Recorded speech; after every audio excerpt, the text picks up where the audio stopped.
And like, how much does everything happens for a reason, but that's like cause and effect. But how much does everything happen for intentional reason?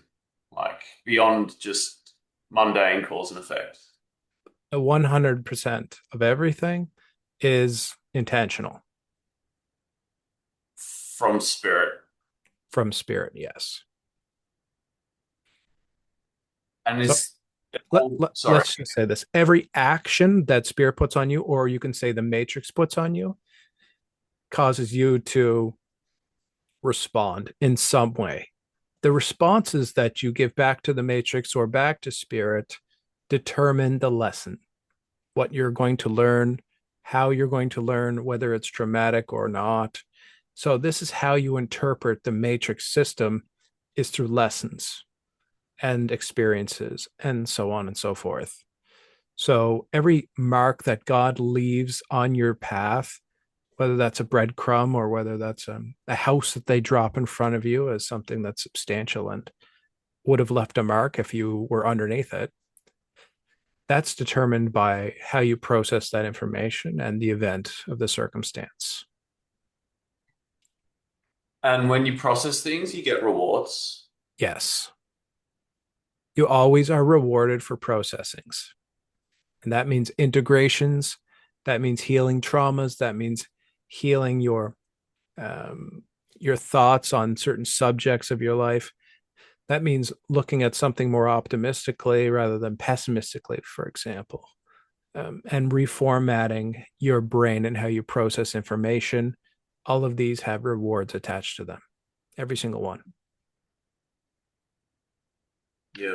And like dealing with like the loss of things that you want. What is the lesson here?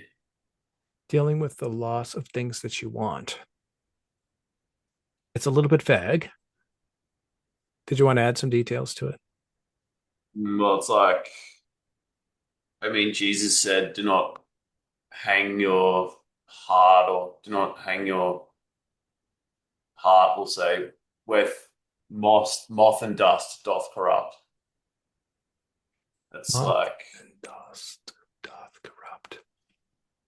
Hmm. like don't invest in things. Like ultimately, everything in this life is going to fade away.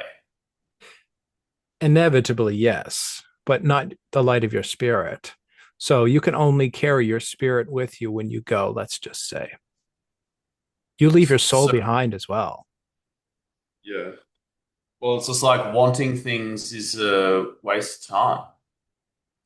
No, it's not a waste of time. You should know what you want. You should always have what you want in your mind, and that helps you to move forward. If you have no want, then you stay still or you move backwards sometimes as well. But if you are staying still, then you're not experiencing new things potentially. And that's not what the spirit wants. So that's failure to thrive, we would say. So wants create goals, desires, dreams, hopes, wishes, aspirations. And without wants, there is inevitability sometimes. It can manifest a lot of lower emotional spectrum thoughts to come forward because you can get stuck in a mire in life, going to the same job every day, talking to the same people, or staying in your house and not going anywhere for long periods of time. That's a mire. And a mire is a swamp for those who don't know the term.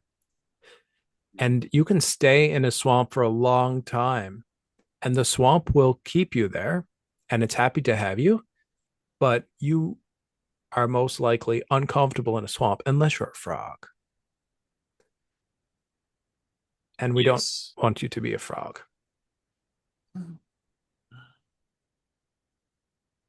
And you said you leave. That's just an analogy. We apologize.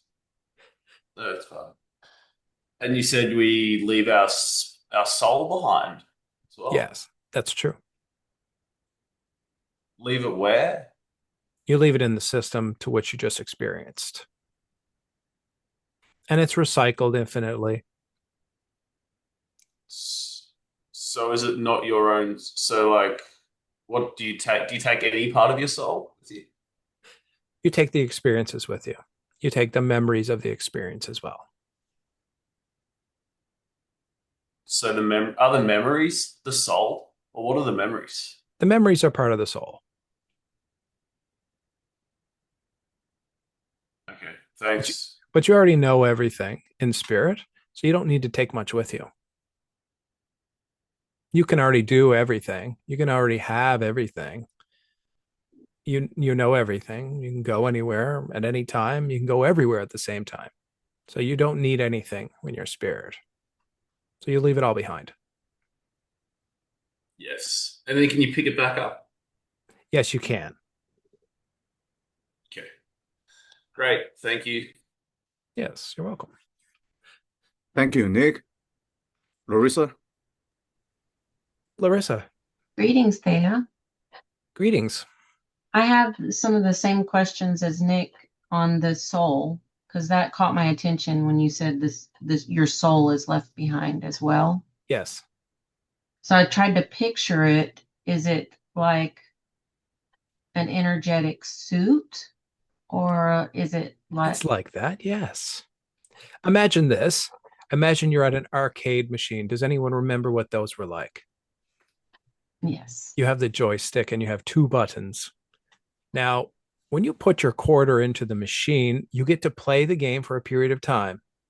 That is you experiencing life from birth to death. Sometimes you run out of quarters in the game, so that doesn't apply to your life necessarily. Sometimes it kind of does. There's certain rules to spirit and their interactions with soul, and there are limitations. So if you run out of quarters, you might not be able to interact as spirit with soul. We'll say with air quotations for a period of time. And sometimes when that happens, darkness can find you more easily.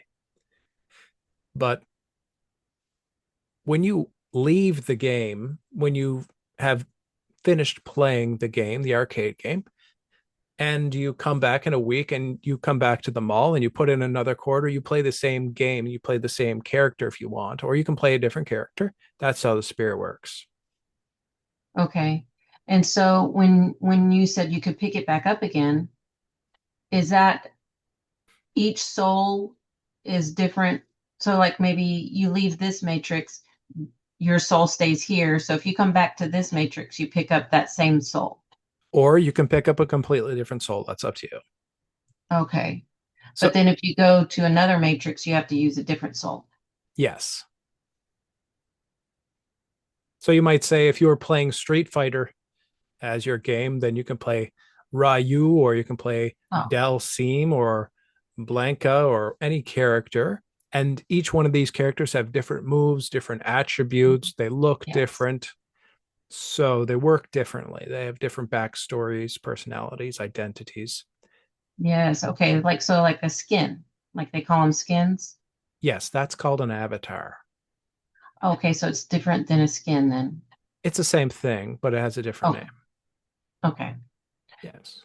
I know that's what video game people call them. So, um, uh, also, I wanted to know about so the soul, does that carry this? That's where you have the soul code, because the spirit is everything, I guess, until you get to the soul, then you pick your soul code, like Well, your the character code.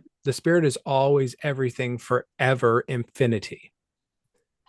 So Okay. when the spirit is ready, it chooses to manifest soul and it adds the parameters and qualities of soul to your quality of life. Yes. Okay.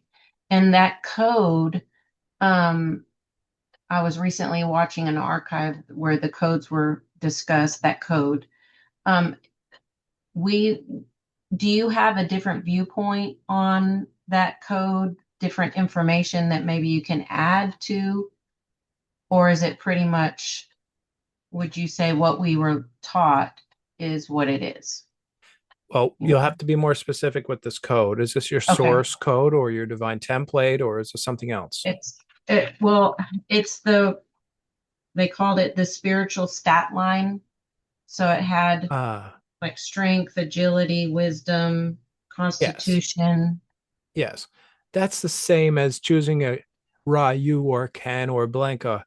They all have different attack and damage outputs and different health bars, for example. This is the same thing as choosing your character. Some humans are better at math, that's a quality. Some humans are some characters are better at athletics, for example, or they're more charismatic, or um, they're more clumsy. Perhaps a soul wants to experience more clumsiness in a life. Mm-hmm. So, not just positive attributes, but negative attributes are also sought after by soul. And we believe it's been mentioned before that souls are very weird. And it's very true. And they want to experience every little caveat of experience possible. Yes. And my last question is in regards to accessing this code that you chose that's within your character that you've chosen to be. And there was for the command prompt, are you given that? Is that something you receive like from your guides, or is that to access those codes? Well, humans don't typically access these codes because they're not supposed to be able to access them, because that means you can leave your avatar and just enter into another avatar if you wanted. Okay. But you can't like adjust them. Like, let's say I want to be, um, I don't know, less timid. You actually can. So there's hard parameters and there's soft parameters. Hard parameters are your physical body.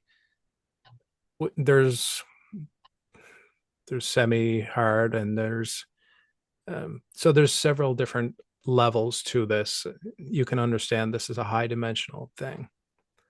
This is six dimensional in understanding. Now, the hard qualities are your height, your eye color, your hair color, your um, your physical skin color, perhaps. This is your hard numbers, and these are locked in for the most part. They're nearly impossible to change.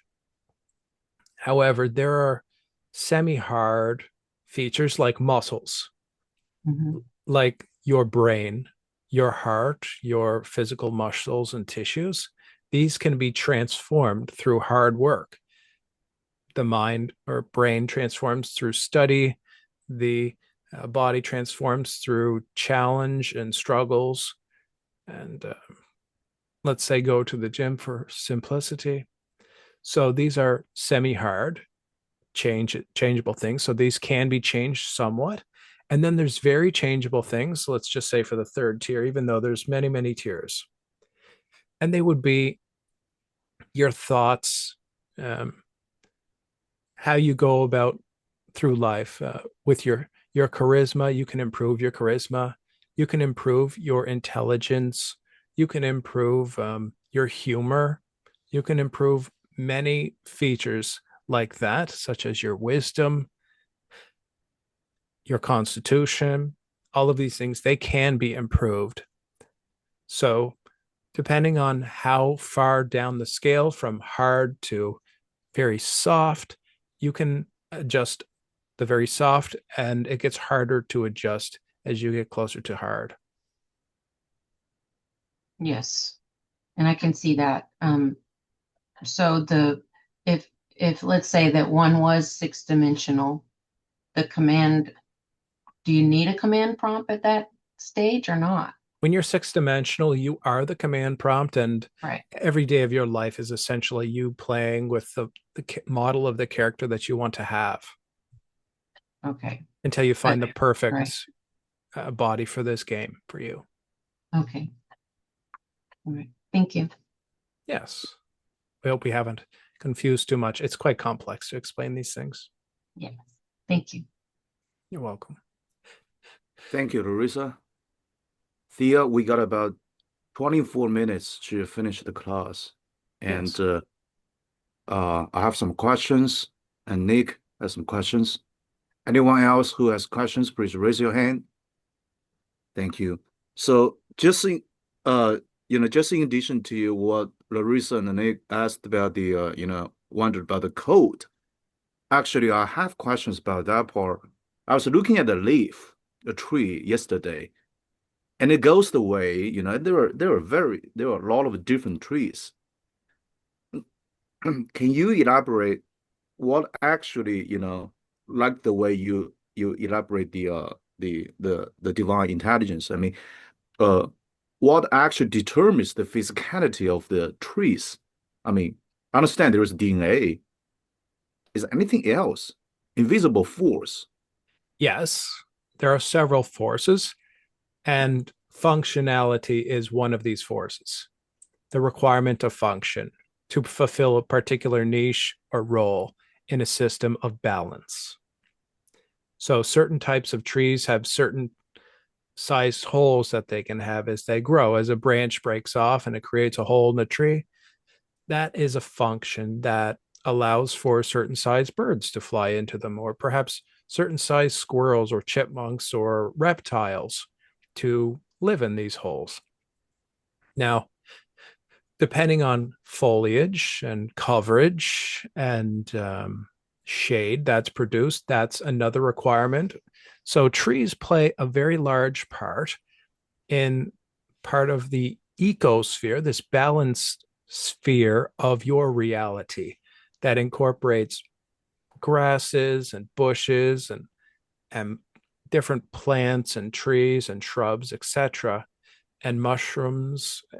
And there's several other things as well, and that we're not mentioning, but different forms of flora, let's call them. Perhaps we don't want to get too deep into the details of it because it's very specific, and like lichens, for example, or um, different bacteria and fungi, and then virus. They all play into this sphere of balance. But everything has a function, and everything supports everything else in some areas, depending on the biosphere that you're in. So there's a desert biome and a forest biome and a plains biome, and there's many different biomes, and each one of them is designed to be self-sustainable in its own balanced way.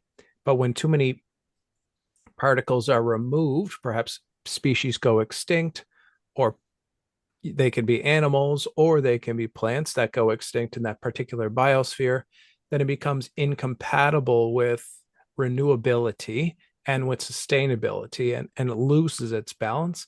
And that's typically when something might become desertified, when all of the nourishment and the reproducibility system is lost.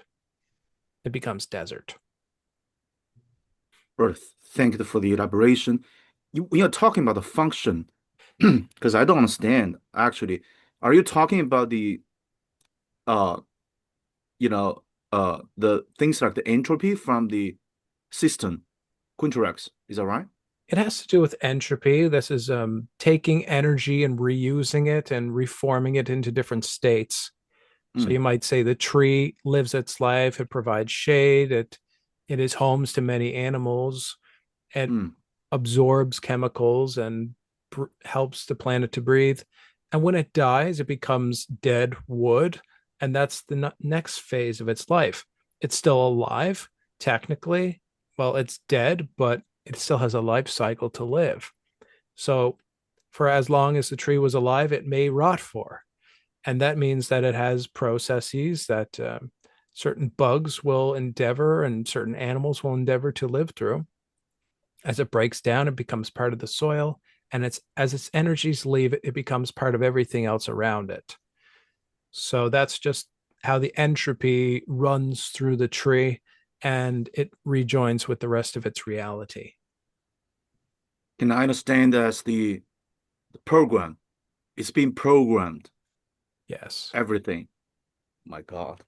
It's all predetermined as well, all these programs, and the programs are held in the DNA.